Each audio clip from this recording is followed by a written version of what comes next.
মাছে ভাতে বাঙালি বলতে যা বোঝায়, বোধহয় আমি তার পারফেক্ট উদাহরণ। মাছ হলে আমি না বলতে পারি না, শুধু রান্নাটা মজা হতে হবে, ব্যাস। আজকে নতুন কিছু ট্রাই করলাম, পাঙ্গাস মাছ দিয়ে সিমের বিচি রান্না। আমাদের টাঙ্গাইলের দিকে সিমের বিচি আলাদা করে রান্না করার প্রচলন আমি কখনো দেখিনি।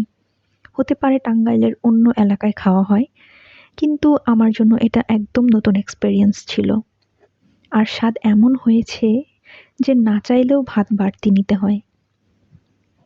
অনেকে আবার পাঙ্গাস মাছ খেতে চান না, কেউ কেউ তো নাম শুনলেই নাক সিটকান। কিন্তু আসলে ঠিকমতো পরিষ্কার করে মশলা ঠিক রেখে রান্না করলে পাঙ্গাসও দারুণ মজার একটি মাছ। স্বাদে নরম, আবার কাটাও কম। রান্না জানলে এই মাছও প্লেটে সম্মান পায়। শুধু স্বাদই না, শিমের বিচি কিন্তু পুষ্টিতেও ভরপুর।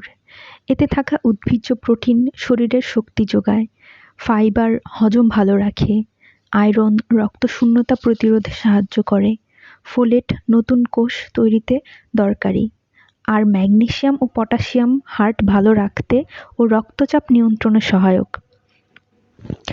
অন্যদিকে পাঙ্গাস মাছও প্রাকৃতিক তেলযুক্ত, যা শরীরকে শক্তি দেয় এবং উপকারী ফ্যাট সরবরাহ করে।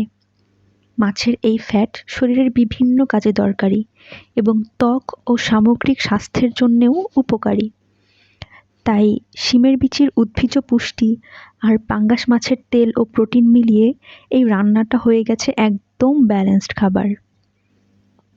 সব মিলিয়ে আজকের রান্না আমাকে আবার মনে করিয়ে দিল, কোনো খাবারকে না জেনে অবহেলা করা ঠিক না।